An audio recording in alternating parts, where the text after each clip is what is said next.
그 사랑이 우리 가운데 충만하기를 소망합니다. 네, 부활절에 우리 또 평안으로 인사하겠습니다. 오늘은 벌써 부활절 두 번째 주일이 되었습니다. 지난 주간 우리가 부활의 소망 가운데 살아간 그 모든 시간을 기억하면서 우리 좌우 옆에 있는 분들과 그리고 저와 함께 평안으로 인사하겠습니다. 주님의 평안이 여러분과 함께. 옆 사람과도 인사합니다. 부드럽고 따뜻한 사람이 됩시다. 겸손한 사람이 됩시다.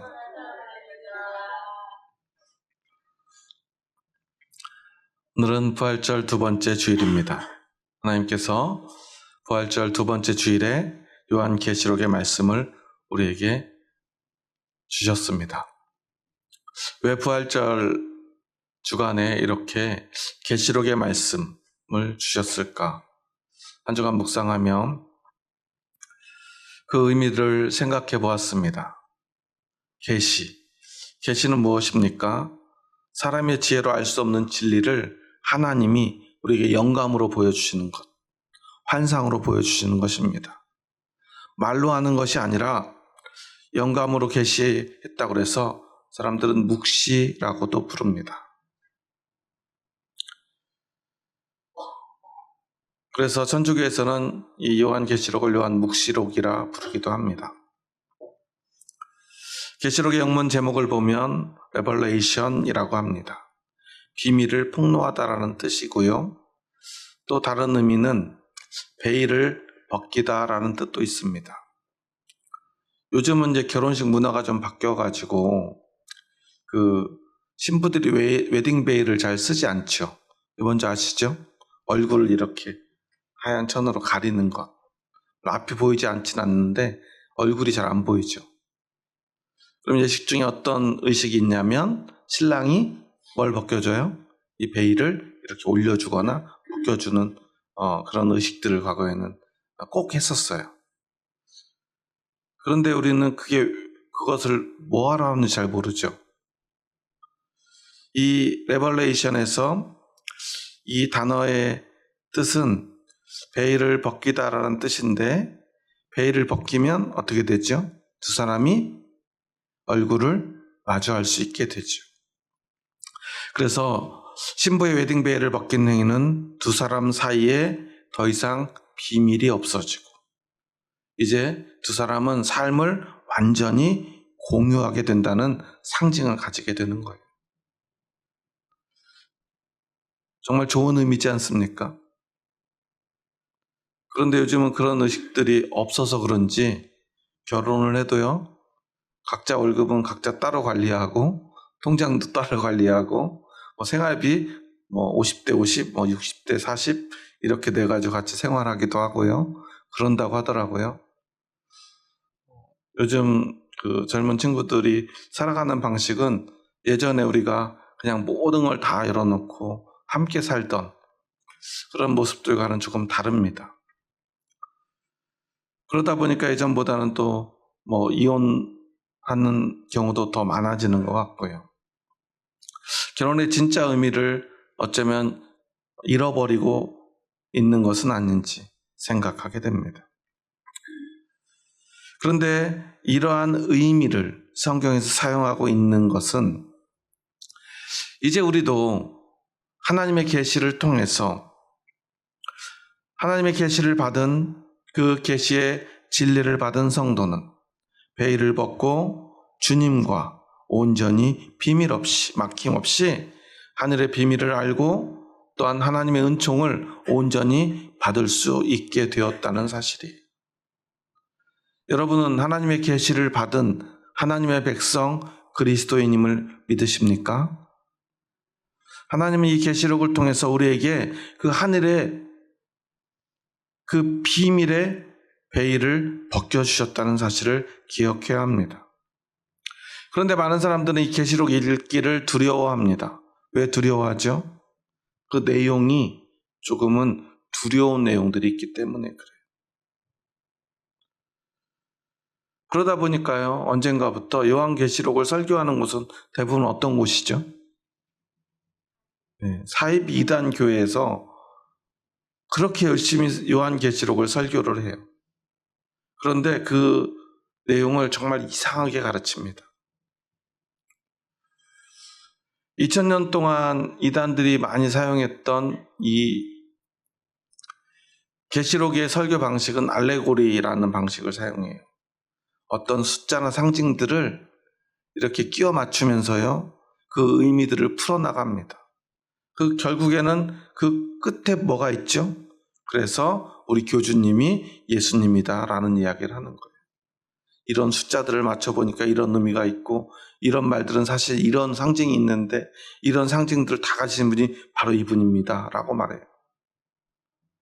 우리 삶의 어려움, 두려움들을 이겨내게 해주실 분은 바로 그런 분입니다 라고 말합니다. 이게 무슨 의미냐면요, 그들은 우리 인간의 연약함과 그 연약함에서부터 비롯된 두려움을 먹고 살아가는 존재들이라는 것입니다. 우리에게 두려움이 생길 때요, 그 두려움의 끝에 있는 그 죽음을 이용해서 사람들을 복음이 아닌, 부활의 생명의 소망이 아닌 두려움으로 이끌어서 성도들을 죽음의 길로 이끄는 자들, 그들이 바로 이단이며 사이비들입니다. 그래서 우리는요, 이 계시록을 읽을 때 이 어려운 난해한 내용들이 많기 때문에 그저 자신의 편견을 가지고 이 성경을 자의적으로 해석해서도 안 되고요, 잘못된 해석에 우리가 빠져들어서도 안 될 것입니다. 또한 계시록은 무섭고 두려운 것도 아닙니다. 사실 우리에게 하늘의 비밀을 가르쳐 주신 것이기에 그것은 우리에게 은혜의 생명을 보여주시는 빛이라는 사실입니다. 오늘 본문에도 이 사도 요한은요, 이것이 하늘의 계시이고 또한 이 모든 말씀이 하늘의 비밀을 우리에게 가르쳐 주심으로 우리에게 임할 것은 그 진리와 은혜와 생명임을 이야기합니다.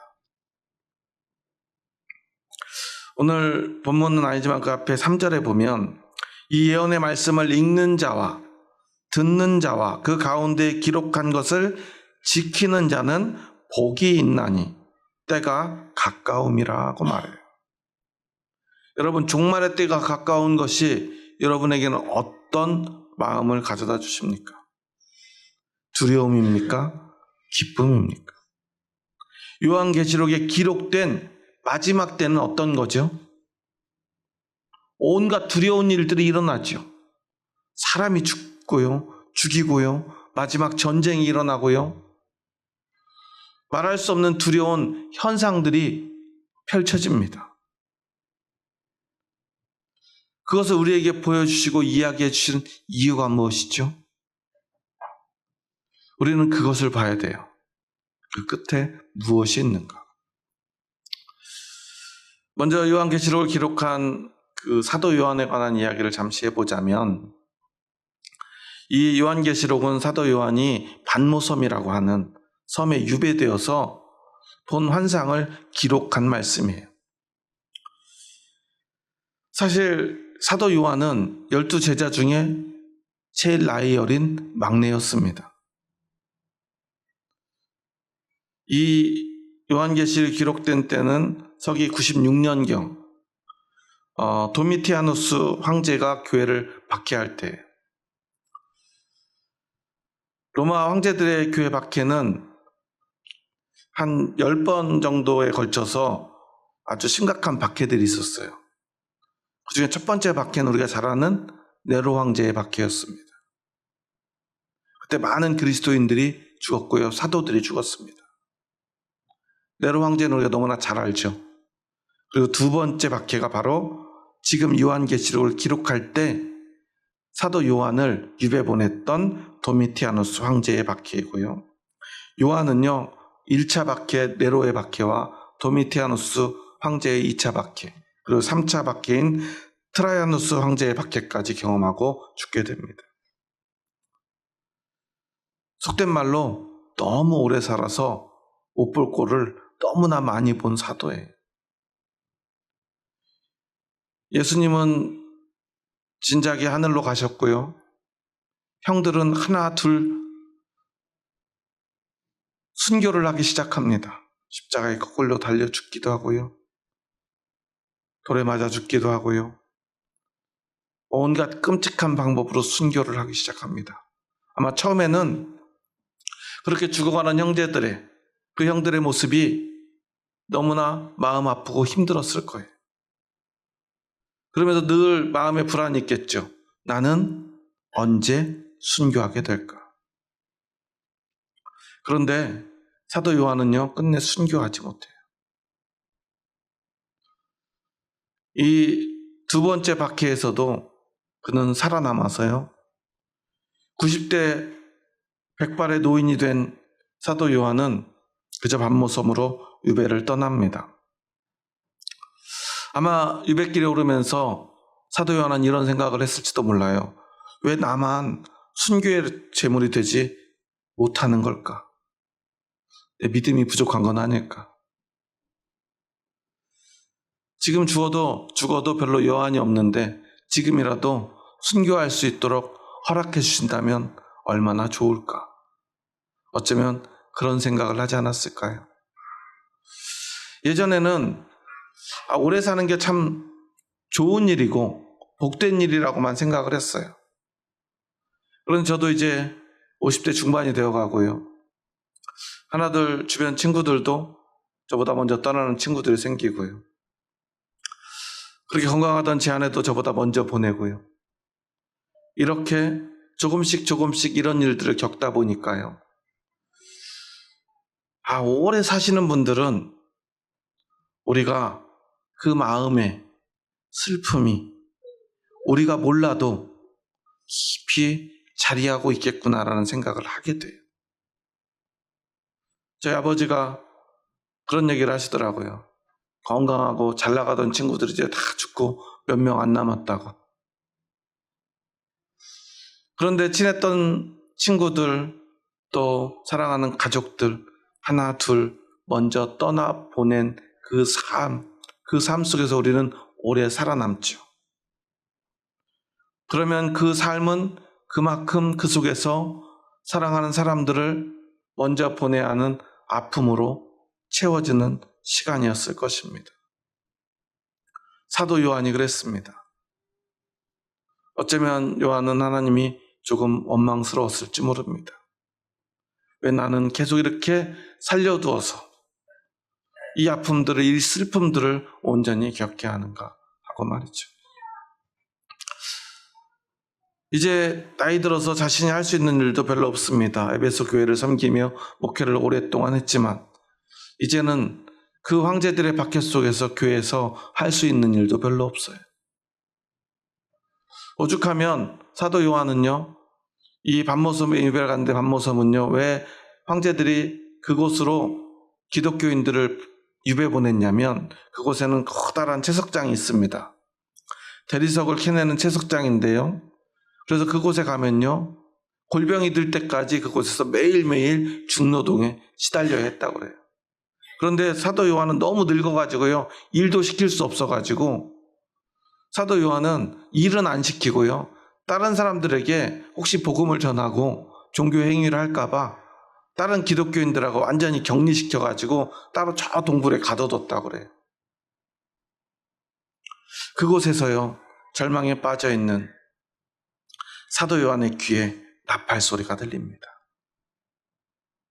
그리고요, 그 산 위의 동굴에서 매일같이 바라보던 그 에게해의 더 넓은 바다에 하나님의 환상이 펼쳐지기 시작합니다. 그리고 하늘의 비밀이 하나둘 보입니다. 그리고 하나님의 음성이 들립니다. 너는 지금 네가 본 그 모든 환상들을 기록하여 아시아에 있는 7 교회에 편지하라고 말이죠. 여기서 아시아의 7 교회는 7이라고 하는 것은 완전 숫자를 의미하는데요.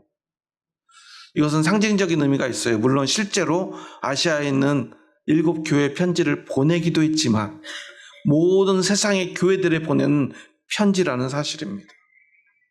그런 의미로 하나님은 그에게 아시아에 있는 7교회에 편지하라고 말합니다.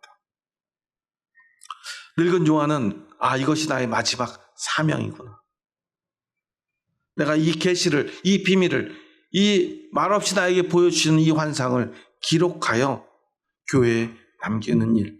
나는 이 일을 하고 이제 하나님 품으로 돌아가면 되겠구나 생각하게 됩니다.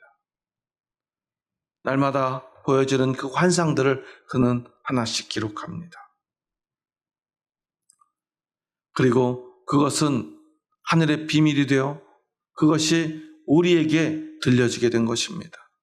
하늘의 비밀이 벗겨지는 순간입니다. 그런데 오늘 왜 그리스도인들은요, 이 말씀을 이렇게 두려워합니까? 여러분 성경 읽다가도 요한계시록에 오면 자꾸만 머뭇거려지지요. 이거 읽어도 되나? 내가 어설프게 잘 모르는데 잘못 읽었다가 큰일 나는 건 아닌가? 왜 그런 마음이 들까요? 그것은 우리 안에 두려움이 있기 때문입니다. 우리가 믿음이 무엇인가를 잘 모르기 때문에 그래요.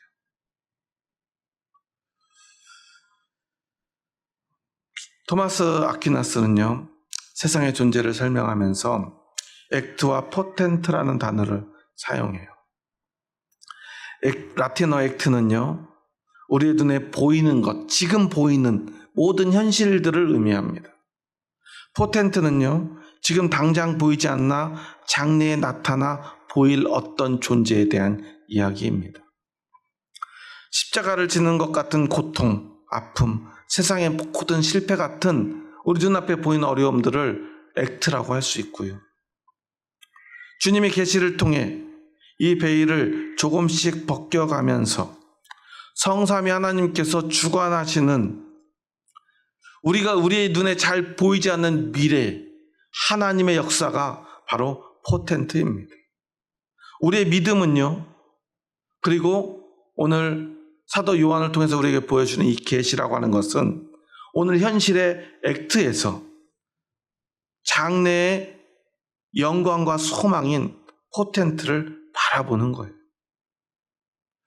여러분의 믿음이 어떤 믿음인가를 이 액트와 포텐트로 다시 한번 돌아보시기 바랍니다. 이게 무슨 의미냐면요, 우리는 하나님을 믿는다고 할 때 하나님을 어떻게 믿는가 하는 거예요. 여러분 하나님을 무엇을 위해 믿습니까? 가족들 잘 되게 해달라고 하나님을 믿으십니까? 인생에서 성공하려고 하나님을 믿으십니까? 오늘 본문에 보면 우리가 너무나 잘 알고 있는 말씀이 나와요. 우리 8절 말씀만 다시 한번 읽어볼까요? 주 하나님이 이르시되 나는 알파와 오메가라, 이제도 있고 전에도 있었고 장차 올 자요 전능한 자라 하시더라. 알파 오메가, 많이 들어본 말씀이죠. 무슨 말이죠?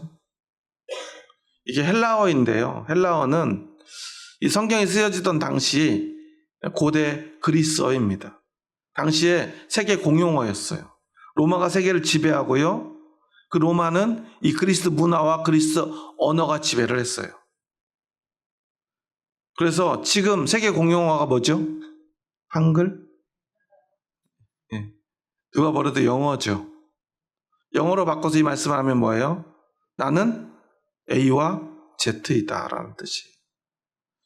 헬라어는요, 헬라어 알파벳을 보면요, 알파, 베타, 감마, 델타, 좀 많이 들어본 단어죠. 그리고 미, 니, 크시, 오미크론, 그리고 피, 키, 푸시, 그리고 마지막 단어가 오메가예요. 24개의 알파벳으로 자모음으로 된 알파벳인데요, 오미크론은 많이 들어봤죠. 언제 들어봤는지 잘 기억이 안 나실 텐데, 코로나 때 제일 이 전염성이 심각한 변종, 알파벳 15번째 순서대로, 이 헬라어 순서, 알파벳 순서대로 이렇게 변종의 순서를 붙였는데, 다른 것은 우리 기억에 잘 안 남는데 코로나 오미크론은 우리 기억에 많이 남아요. 왜냐하면 이 오미크론 변종이 굉장히 전염성이 강해서 심각한 제2차 팬데믹이 올 거라고 예측하는 뉴스들이 계속 쏟아져 나왔었거든요. 이게 바로 헬라어 알파벳인데요, 이 헬라어가 지배하던 그 세상에 하나님은 이 헬라어의 알파와 오메가로서 이 세상을 움직이시는 분이다. 이 세상의 전부인 분이다. 라는 고백이에요. 유대인들은요, 이런 고백을 많이 했다고 그래요. 율법을 나는 알렙부터 타우까지 시켰다. 이것은 히브리어 알파벳인데요. 알렙, 베트, 킴멜, 달레트 이런 알파벳이 22개가 있는데 그 마지막 단어가 바로 타우입니다. 알렙이 첫 번째 글자고요. 이 알파벳, 외국 알파벳을 보면 되게 비슷하죠. A, 알렙, 그리고 알파. 첫 번째 단어들은 대부분 A로 시작을 해요. 그리고 오늘 이 하나님의 영원하심은요, 히브리와 그리스를 넘어서 온 세계에 임하셨고요. 오늘 한국인의 말과 생각과 언어 속에도 들어와 계십니다. 우리말로 알파 오메가를 말하면요, 기역부터 히읗까지 자음을 지나서요. 아야, 어여, 우요, 우유, 으, 이까지. 이 24글자 안에 들어오셔서 한국인의 글과 말 속에 함께 하시며 오늘 우리를 영원토록 지켜주고 계신다는 의미입니다. 하나님의 그 영원함과 완전함을 의미해요. 그래서 하나님께서는요, 나는 알파와 오메가라고 말씀하신 거예요. 그런데 우리는 이미 하나님의 완전성과 전능성을 다 알고 있습니다. 그러면 그게 무슨 의미인가를 생각해 봐야죠. 하나님께서 어떤 분이신가를 그냥 인정하는 것은 아무 의미가 없어요.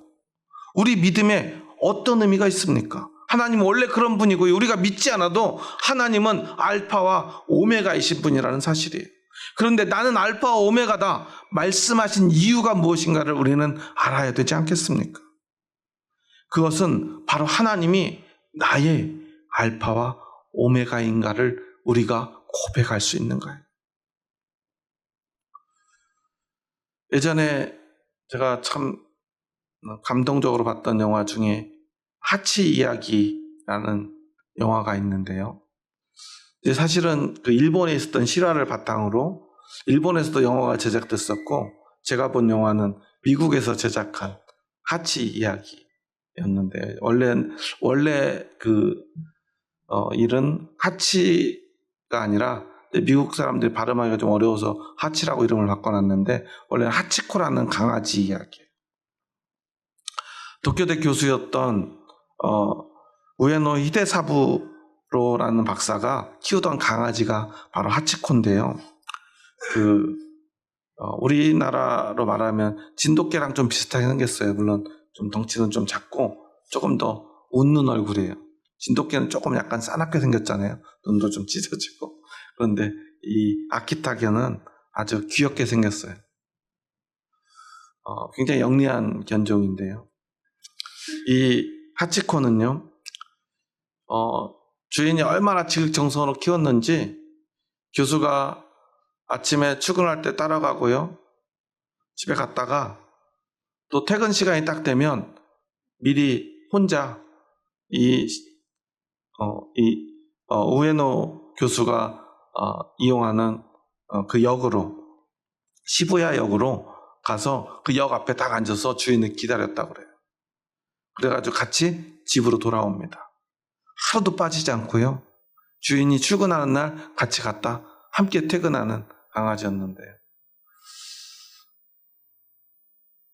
1925년 5월에 강의를 하던 도중에 이 교수가요, 뇌출혈로 쓰러져서 그 자리에서 죽고 말아요. 그런데 그날도 이 하치코는요, 저녁에 퇴근 시간에 맞춰서 시부야역으로 갑니다. 그런데 주인이 안 나타나요. 그러니까요, 그곳에서 주인이 나타날 때까지 하치코는 기다리고 또 기다립니다.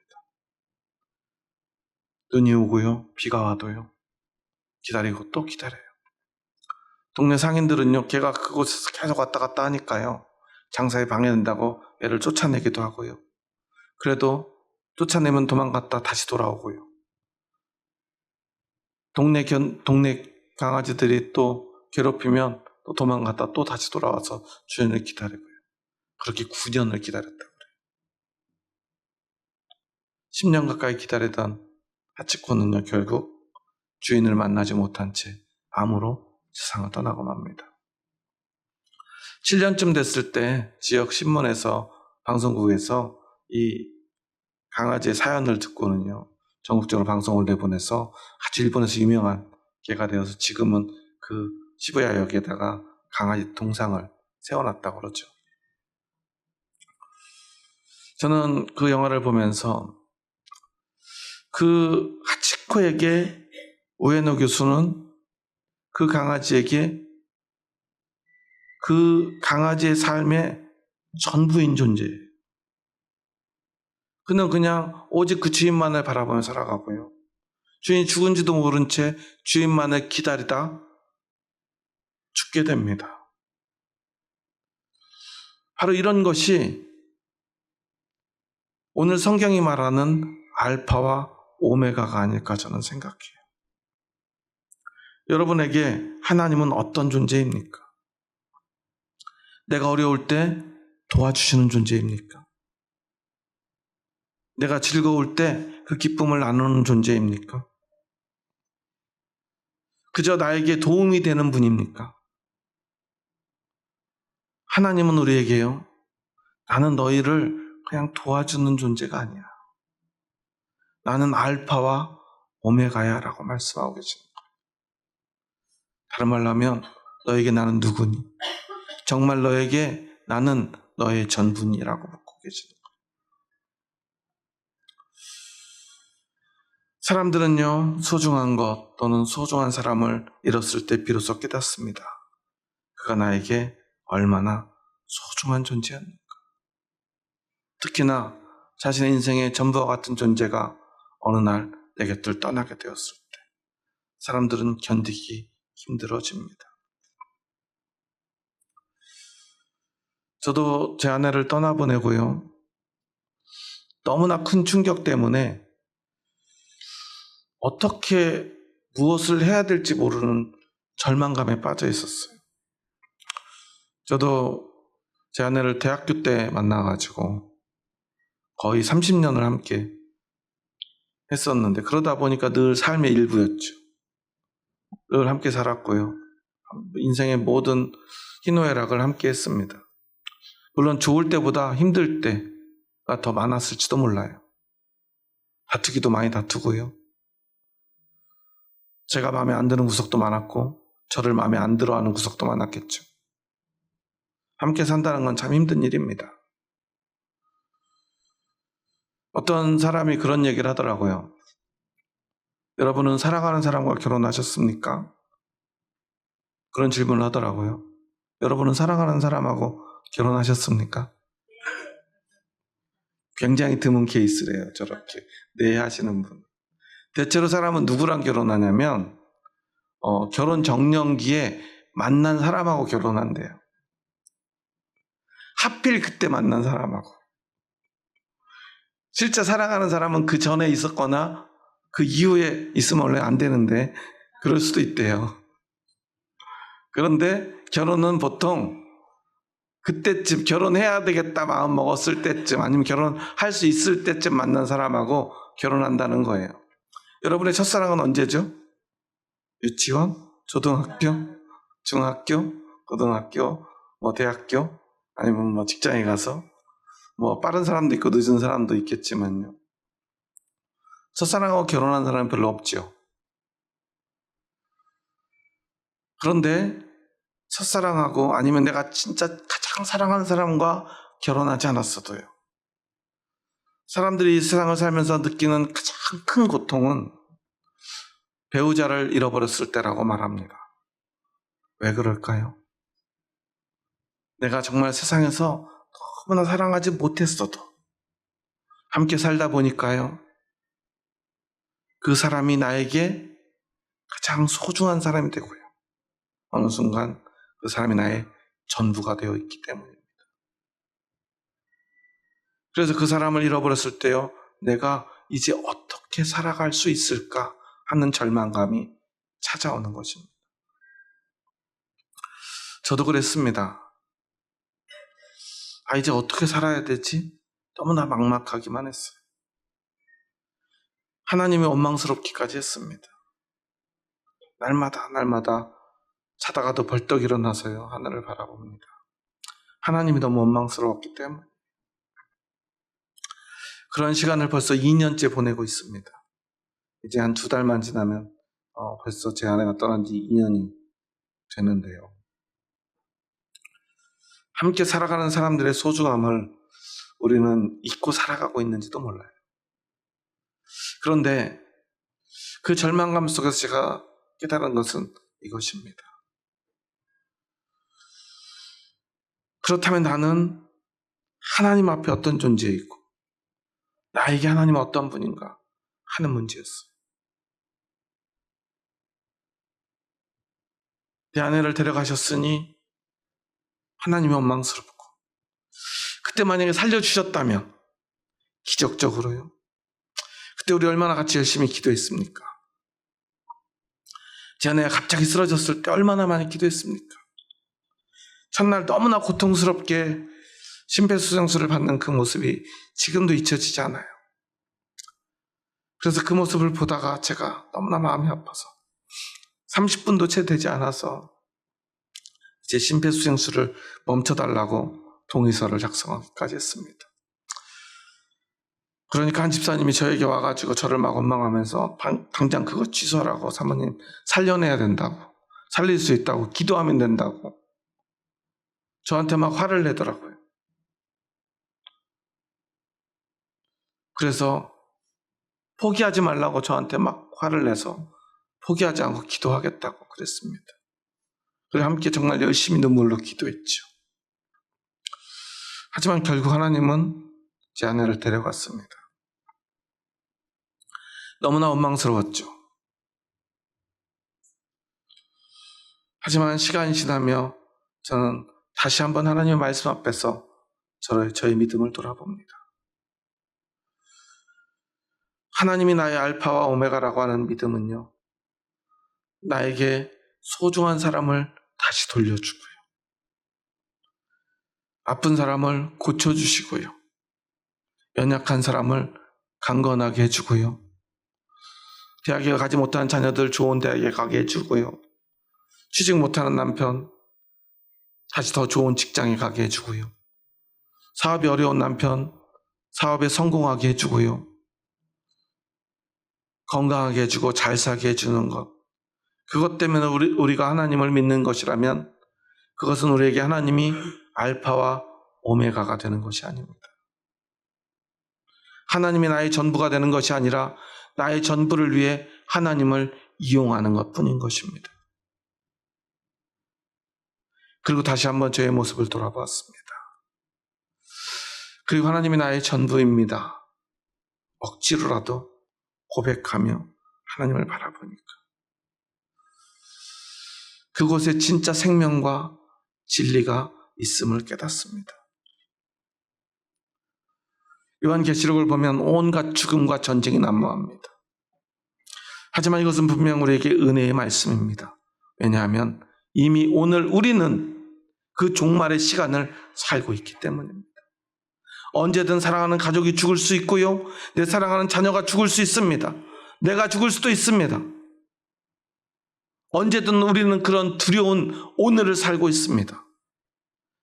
그런데 계시록을 보면 그 죽음이 마치 지금 당장 나에게 임할 것처럼 느껴지고요, 그런 날이 안 왔으면 좋겠는 우리의 두려움이 우리를 휘감습니다. 하지만 하나님이 사도 요한에게 이 말씀을 주시고 이 계시를 보여주신 이유는 두려움에 빠지지 말라는 것입니다. 두려움에 빠져서 그 두려움 때문에 짓눌려서 하나님을 잃어버리지 말고 진짜 네가 가지고 있는 이 부활의 생명의 소망이 무엇인지를 바라보라는 것입니다. 여러분이 90세가 되고 100세가 되어서도 사랑하는 가족을 한 명도 잃어버리지 않을 자신이 있습니까? 그럴 수 있는 사람은 세상에 아무도 없을 것입니다. 먼저 부모님들이 돌아가실 것이고요. 형제들이 죽을 수도 있고요. 배우자가 죽을 수도 있고 심지어는 자녀가 나보다 먼저 떠날 수도 있습니다. 하지만 그 모든 순간에도 우리에게는 알파와 오메가가 되시는 하나님이 살아계신다는 사실입니다. 그때 우리가 가지게 되는 진짜 축복은 무엇입니까? 나보다 먼저 간 그 가족들, 그 종말의 시간을 앞당겨서 먼저 그때를 맞이한 내 사랑하는 내 삶의 전부인 그들이 하나님의 품에 안길 것, 그들이 영원한 생명의 소망으로 부활할 것을 믿고 우리도 하나님의 품에 가서 나의 전부이신 하나님과 함께 영원히 살 것을 믿을 때 우리는요, 어떠한 절망과 어떠한 두려움과 어떠한 재앙 앞에서도 두려워하지 않을 용기를 낼 수 있는 것입니다. 오늘 제가 웃고 환하게 기쁨으로 살아갈 수 있는 이유는 오직 그 부활의 소망이 있기 때문입니다.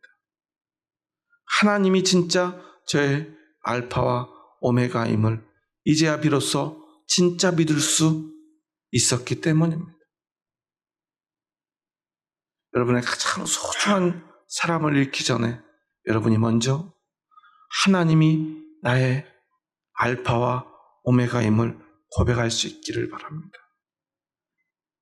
여러분이 그럴 수 있다면 저와 같은 고통을 여러분은 저보다는 조금 더 쉽게 이겨내리라고 믿습니다. 아니, 그 고통 없이 우리가 기쁨과 평안함으로 그 모든 순간들을 맞이할 수 있게 될지도 모릅니다. 너무나 고통스러웠던 사도 요한은 이 요한계시록을 기록하며 그는 비로소 그 모든 슬픔과 아픔들을 이겨낼 수 있었으리라고 저는 믿습니다.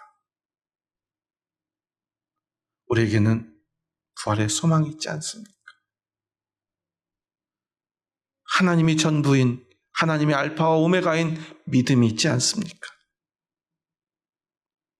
왜 많은 사람들이 교회를 다니지만 여전히 슬퍼합니까? 여전히 괴로워합니까? 여전히 두려워합니까? 아직 하나님이 나의 알파와 오메가가 되지 못했기 때문입니다. 아직 하나님이 아닌 어떤 것이 나의 알파와 오메가 되어 하나님은 그저 나를 그 알파와 오메가를 위한 하나의 도구일 뿐이기 때문입니다. 그래서는 안 됩니다. 그러면 그 나의 알파와 오메가, 하나님이 아닌 어떤 나의 알파와 오메가가 사라지는 그 순간 우리는 세상 모든 것을 잃은 존재가 됩니다. 하지만 하나님만이 나의 알파와 오메가일 때 우리는 어떤 슬픔도 이겨낼 수 있습니다. 어떤 고통도 이겨낼 것입니다. 어떤 두려움도 우리에게는 아무 문제가 되지 않을 것입니다. 계시록이 무섭다고요? 무서울 이유가 어디에 있습니까? 우리에게 그것을 먼저 보여주시는 이유는 두려워라는 것이 아닙니다. 세상 사람들은 두려워하더라도 내가 너희의 알파와 오메가로서 그 모든 순간에 너를 지켜주겠다고 하신 말씀이 아닙니까? 그래서 너희는 새하늘과 새 땅에서 나와 함께 영원토록 살 나의 백성, 나의 아들, 나의 딸이 아니냐 말씀해주고 계십니다. 여러분의 믿음은 오늘 어떤 믿음입니까? 나는 알파와 오메가라 말씀하신 하나님의 말씀이 그저 공허한 말씀이 되지 않기를 소망합니다. 그 알파와 오메가 되신 하나님이 나의 알파와 오메가 되기를 주님의 이름으로 축원합니다.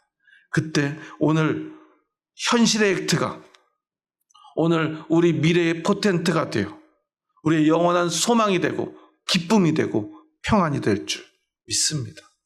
여러분 이것을 믿으시기 바랍니다.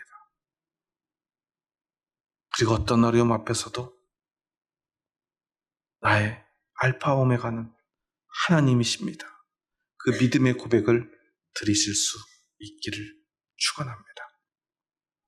오늘 이 말씀을 붙들고 함께 마지막으로 인사하고 다짐하며 오늘 말씀을 마쳤으면 합니다. 옆 사람 보면서 이렇게 한번 말씀을 의지해서 고백하도록 하겠습니다. 옆 사람과 한번 이렇게 고백하겠습니다. 하나님은 알파와 오메가이십니다.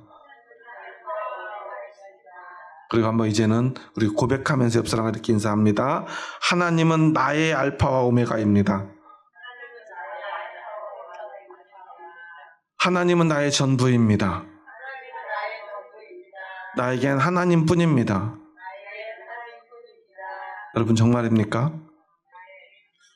그렇게 살아간다면 여러분 삶의 어떤 어려움도 여러분은 그 믿음으로 반드시 이겨낼 줄 믿습니다. 그 믿음으로 함께 살아갈 형제자매들이 옆에 있습니다. 하나님만이 나의 전부입니다. 나에겐 하나님뿐입니다. 고백하는 형제자매들의 손을 잡고 하나님만이 나의 알파 오메가입니다. 고백하며 살아가는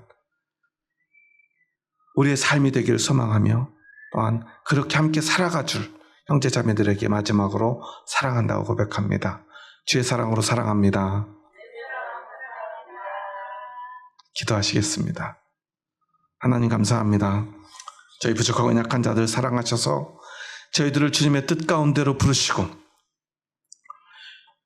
계시의 말씀을 통하여 하늘의 베일을 진리의 베일을 벗겨주시고 하나님이 알파와 오메가이심을 우리에게 보여주시니 감사합니다. 하나님이 이제 나의 알파와 오메가 되심을 우리는 믿음으로 고백하였습니다. 이제 하나님이 나의 알파와 오메가인 삶을 살아가게 하여 주시옵소서. 하나님만이 전부인 삶, 나에겐 오직 하나님뿐인 삶을 살아가게 하여 주시옵소서. 세상의 어떤 것 때문에 하나님을 이용하는 삶이 되지 않게 하여 주시옵소서. 세상의 어떤 사람들은 교회를 다니지만 여전히 자신의 알파와 오메가를 붙들고 하나님을 이용하는 삶을 살아갑니다.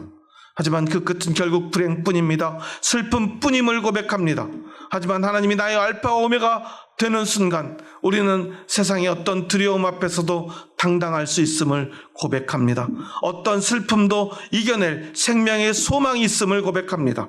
그렇게 오직 하나님이 나의 전부인 삶을 살아가는 복된 삶이 되게 하여 주시옵소서. 예수님의 이름으로 기도합니다. 아멘.